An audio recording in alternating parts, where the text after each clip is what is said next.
The Falcons' offense and defense continue to trade blows in camp. Is this a preview of what's to come September?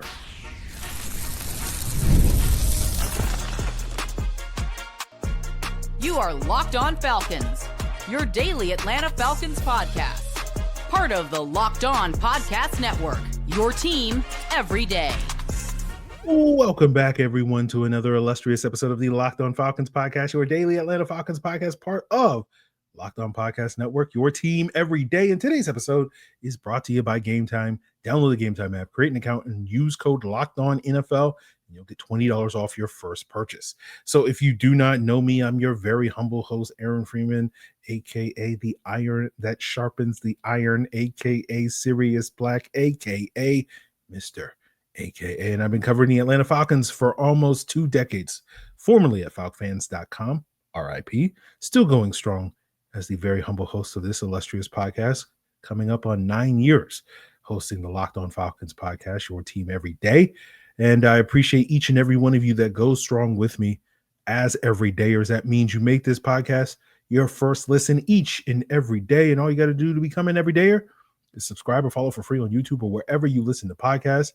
And guys, today's episode, we will be talking about the impact of Darnell Mooney's injury, if new wide receiver DJ Chark is going to help fill Mooney's shoes in the meantime. But first, we got to give you that weekend update, that camp report from the last 2 days of training camp, with the Falcons finishing their 3rd of 11 open practices on Sunday, day 5 of training camp, according to Terry Fontenot, if you count day 1 being that Wednesday when they report. And so far, the first 3 practices, you've seen back and forth between the offense and defense. Day 1 was the offense kind of winning on Thursday, and then they followed up with defense storming back. The Empire Strikes Back on day 2 on Saturday. And then on Sunday, according to Falcons DC Jeff Ulbrich, the offense took advantage a little bit and bounced back. And to me, this is interesting to sort of see this back and forth between the offense and defense, because I have kind of 2 takeaways, one for the offense and one for the defense when you sort of look at that. And part of it for me with the offense is, are we going to kind of see a mirror of this during the regular season, right? Sort of the up and down sort of start. And we'll see how this plays out over the course of the summer, in terms of, are we going to see sort of an up and down start to training camp, and then we'll see this offense sort of settle in as the summer unfolds. But, one of the things that we're wondering about going into the regular season with this offense is, are they going to hit the ground running, right? And that's where we're going to have conversations a little bit later this summer, talking about, do you play guys in the preseason? Will that help facilitate the ability for them to hit the ground running? But that will be a conversation as we get into August. But I think, as we sit here hoping that this team is going to hit the ground running and basically start the season in September as a top 5 offense and finish the season in January as a top 5 offense, but probably a more realistic expectation at this stage is that you're going to have sort of ups and downs where this offense may not hit the ground running, and you'll go through the first half or so of the year and have some good days and have some bad days for this Falcons offense. And then hopefully by the time you get to November, approaching Thanksgiving, you'll start to see this offense kind of hit their stride and finish strong. That's something that we'll have to sort of, we haven't really seen this Falcons team do the last couple of years, with the team getting off to a relatively good start in the first halves of each of the last 3 years, where by week 8, the team was in the first place in the NFC South and then fizzled after that point. And so we'll see if the offense kind of mirrors that this summer in terms of what we've seen so far through 3 days, where it's been a little bit up and down. And do we get into August and we're starting to see this offense really kind of stack days? And, one of the things that we're hoping to see not only play out over the course of the summer as Michael Penix gets reps, but during the regular season as Michael Penix gets reps. And we'll talk more over the course of this summer about some of the reasons why we're optimistic that this year the Falcons will actually finish strong because of Penix's development and him continuing to stack days and stack games, and continue to get better week in and week out. And that will lead to sort of that strong finish. So that's kind of my general takeaway, at least based off of these first 3 days for the Falcons offense. As far as the defense is concerned, it's nice to kind of see the defense putting some challenges on this offense, because that's kind of what you're hoping to see this team carry over defensively into the regular season. We know that this team, the expectations are, again, what we know, we'll see. But we think, right, we expect this team to be primarily driven by their offensive success, right? That we're kind of expecting this to be a very good offense, a top 10 caliber offense, and kind of a good enough defense. That's what the Rams were when Raheem was there. It was the offense that was driving that team's success, and defense just had to kind of complement it, right? We've heard Falcons defensive coordinator Jeff Ulbrich, when he came in after the draft, he says, we expect to play with leads. Like, he's not expecting this defense to kind of stand on its own. But when you hear on Saturday that the Falcons defense is winning the day, why? Because there's drop passes. So that's leading to some of the inconsistencies on the offense, maybe a couple of missed throws on Michael Penix's part, which, you know, we'll choose to ignore because we like to pump all day long here on this podcast.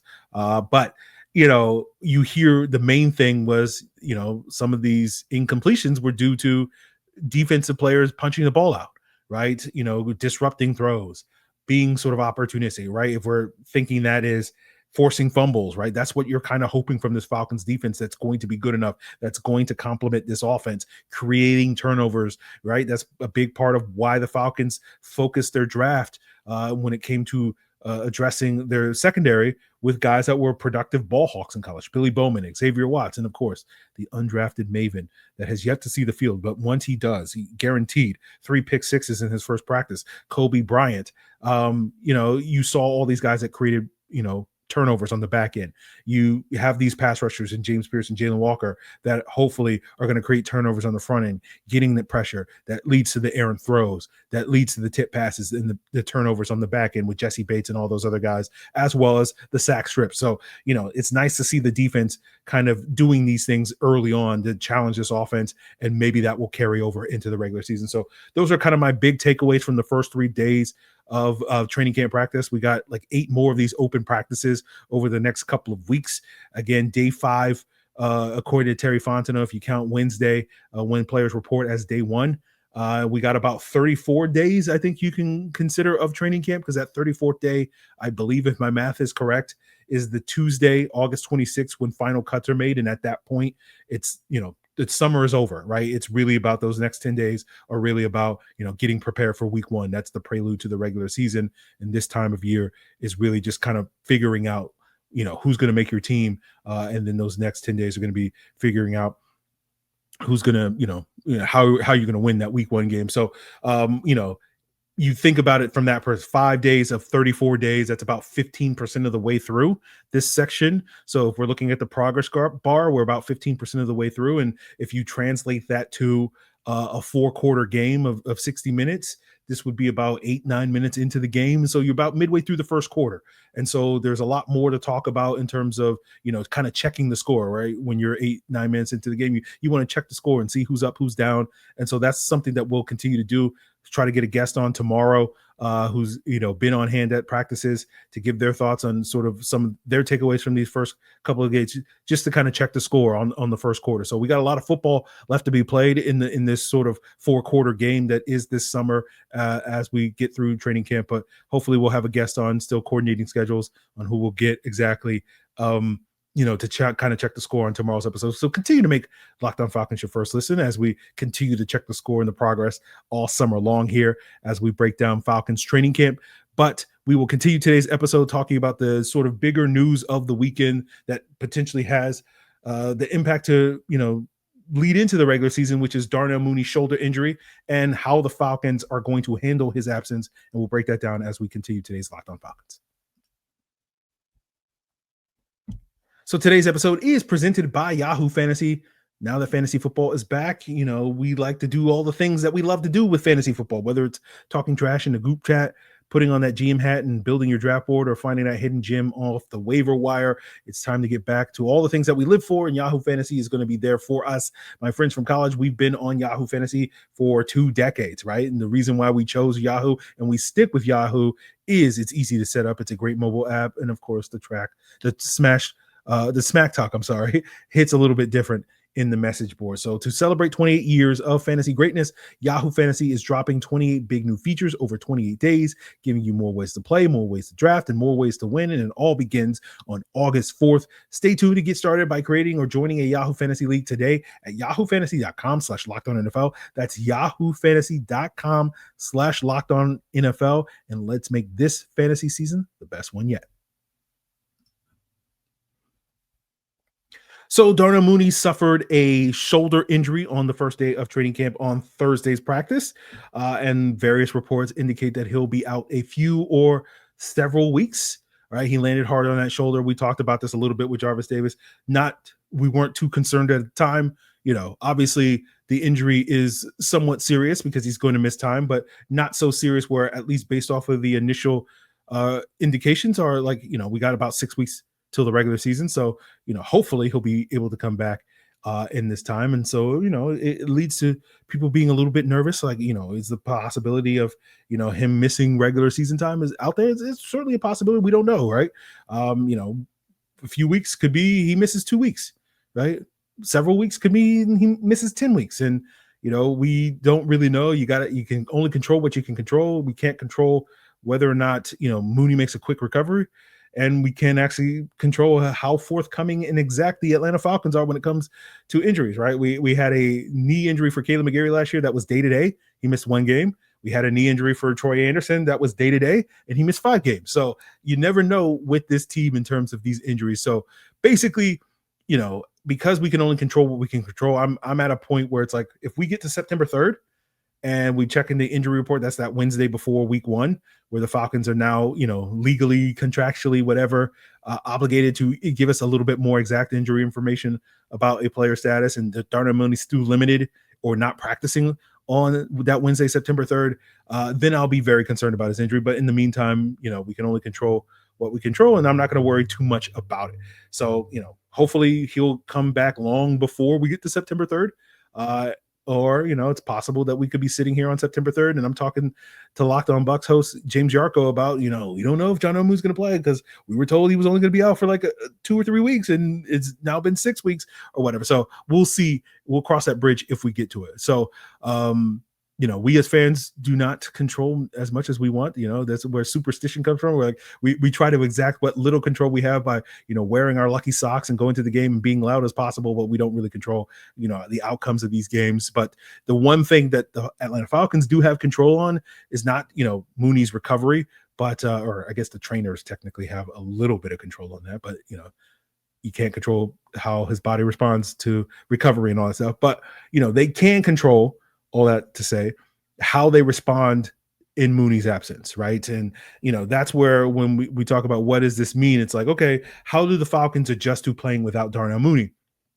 We've touched upon briefly about the lack of depth across the roster, and the wide receivers position, I think, was one of those positions where you're concerned about depth. And, when we talk about depth here on this podcast, and is maybe different elsewhere, we're not talking about having starting caliber backups, right? That's not really, something that's that realistic. You can have that type of backup like a Kirk Cousins or Tyler Algier at a few select positions, but for the most part, that's not realistic in the NFL. What depth is, as we define it here on Locked On Falcons, and the royal we, when I'm talking about myself and my ego,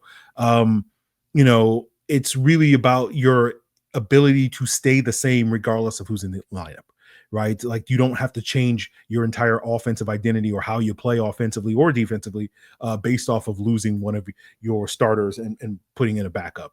And right now, the Falcons are probably going to be forced to have to change how they play in Darnell Mooney's absence, because Darnell Mooney is one of 2 man beaters that this team has in terms of their pass catchers, where they can just say, hey, someone go get open. Darnell Mooney and Drake London are those 2 guys. Everybody else on this roster at this stage is much more of a zone beater. But in terms of beating one-on-one man coverage, Mooney is one of the 2 guys that can do that reliably.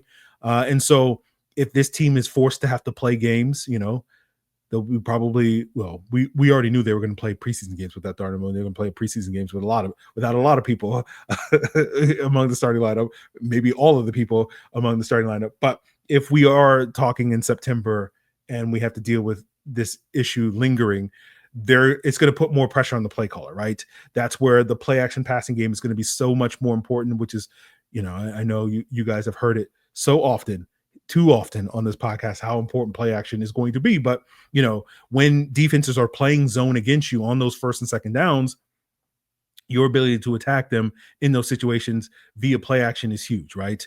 I believe like 95% of play action passing plays last year came on first or second down, with the overwhelming majority of that 95% coming on first down, right? And so that's where you can generate the explosive plays that you need to sort of keep your offense, not only get those chunk yardage on those early down situations, but also, keeping your offense on schedule so that you can get in more third and manageable situations where defenses do tend to play more man coverage. And now you're not sitting there, oh, hey, it's a 3rd and 8. We need a guy that can go get open, and you don't have Darnell Mooney to be that guy versus, it's 3rd and 2, where it's like, it's much more reasonable to expect anybody to be able to get open in that situation, just get 3 yards and throw it up or whatever. But, obviously Drake London's still primarily the team's chain moving guy. So they're in a good spot when it comes to those third downs, as long as Drake London is still there. But, when it comes to the explosive play element, that's where Darnell Mooney's impact is really going to be felt, because he accounted for about 33%, 32.8% to be exact, of the Falcons' 20-plus yard plays last year, which made him among the top 5 in terms of most critical, in terms of the largest chunk of a team's offense in terms of explosive plays in the NFL. You're right. It was Darnell Mooney, it was Justin Jefferson, Calvin Ridley, Malik Neighbors, and Jamar Chase in terms of the guys that all hit 33% or higher. Jefferson, I believe, was the highest of that group with 40% of the Vikings' explosive plays last year. But those are kind of the guys that are like, are really sort of leading the charge when it comes to the explosive plays. And a lot of the Falcons' explosive plays to Darnell Mooney was, hey, Darnell, just, go run down the field, get open on some of those deep outs and those comebacks and some of those plays that we all watched him play, as we talked about throughout the season, where he was, winning in similar ways that Calvin Ridley won when he was at the height of his powers back in like 2019 and 2020 here in Atlanta. And now you don't have that player anymore.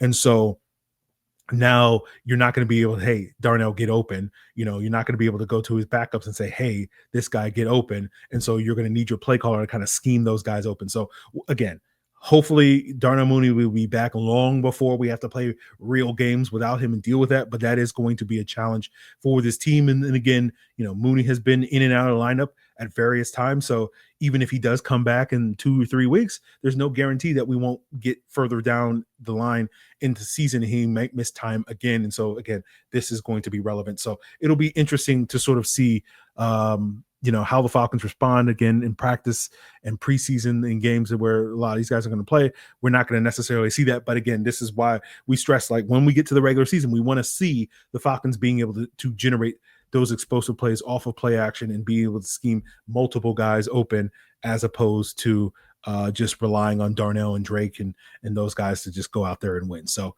we, of course, are firm believers that Zach Robinson is going to do a much better job of that in year 2. Right. We are putting our patriotic duty, and our faith into Zach Robinson and all the things that he's going to do this upcoming season. So we will see if Zach Robinson can live up and be a true American and be the greatness. And if you're new to the podcast, you're like, what does this mean? Again, this is one of the things why you got to be an everydayer, guys, on the podcast. So you can get all my corny running gags here on the podcast.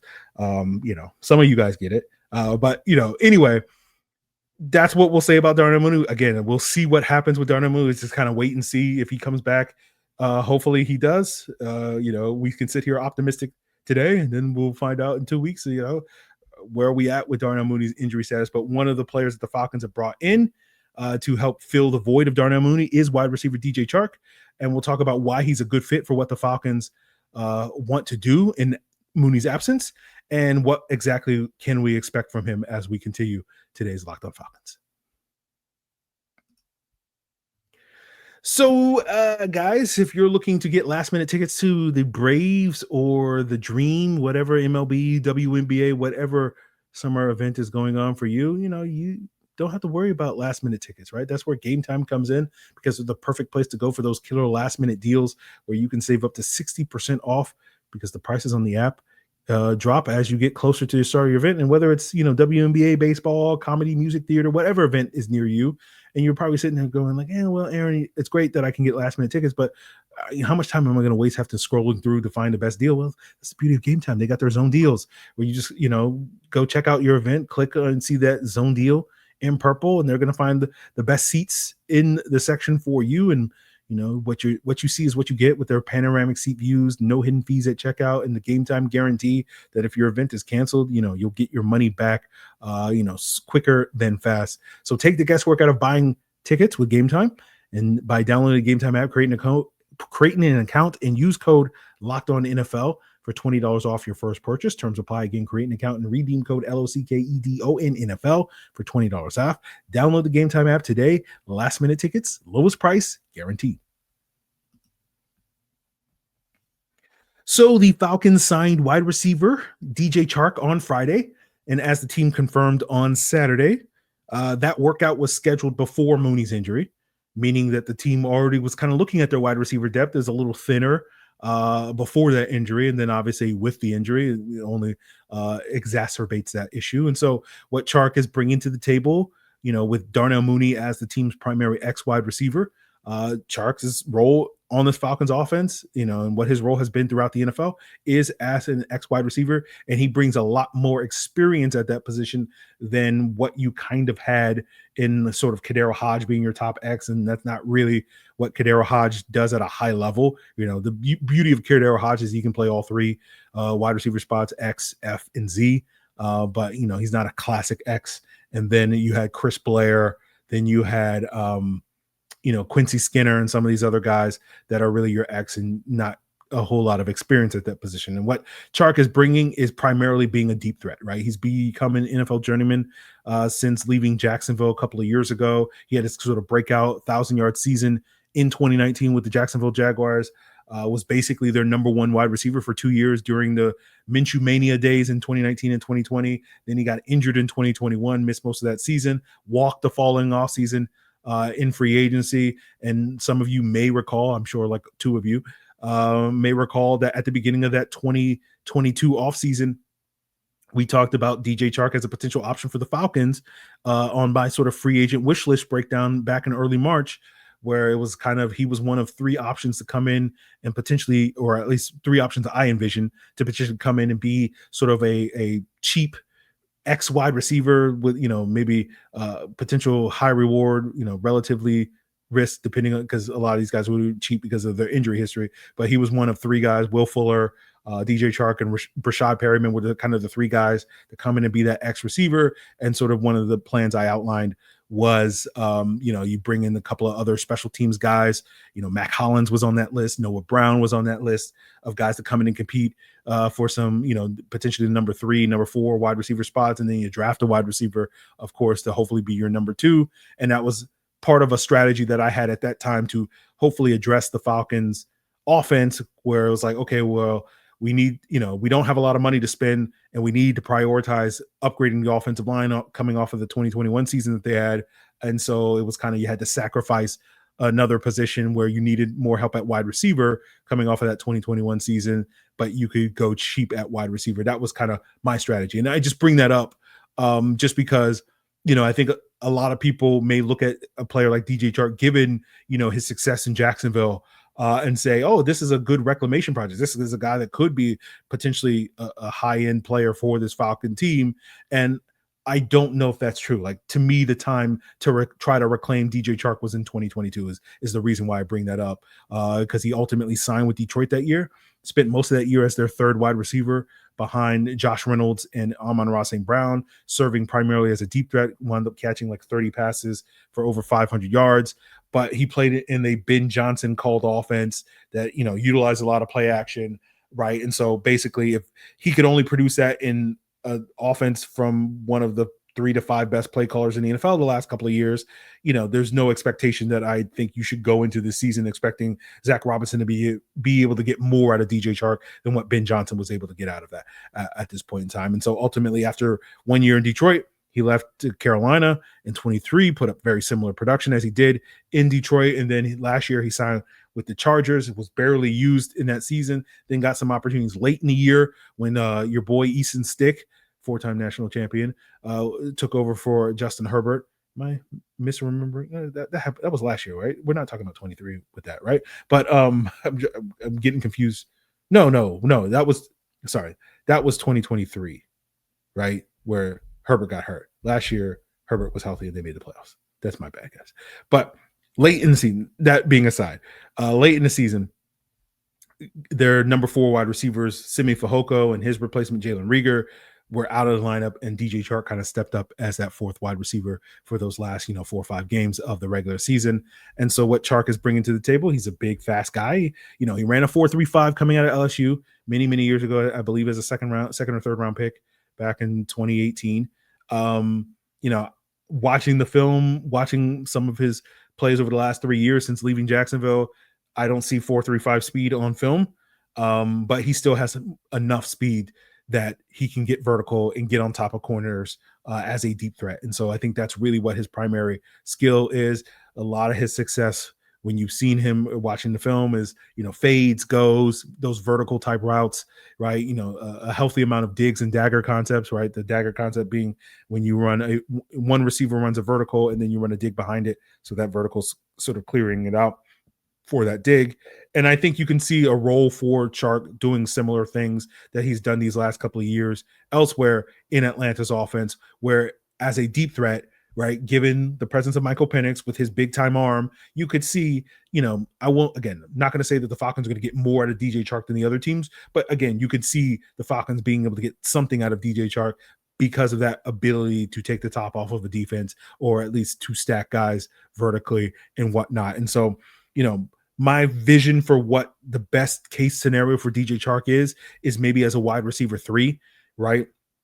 Where you can kind of break down the hierarchy of wide receivers based off of how many targets they get. A wide receiver 1 typically in the NFL gets 8 to 12 targets a game. Wide receiver 2 gets 5 to 8 targets a game. A wide receiver 3 gets 3 to 5 targets a game. And a wide receiver 4 gets 1 to 2 targets a game.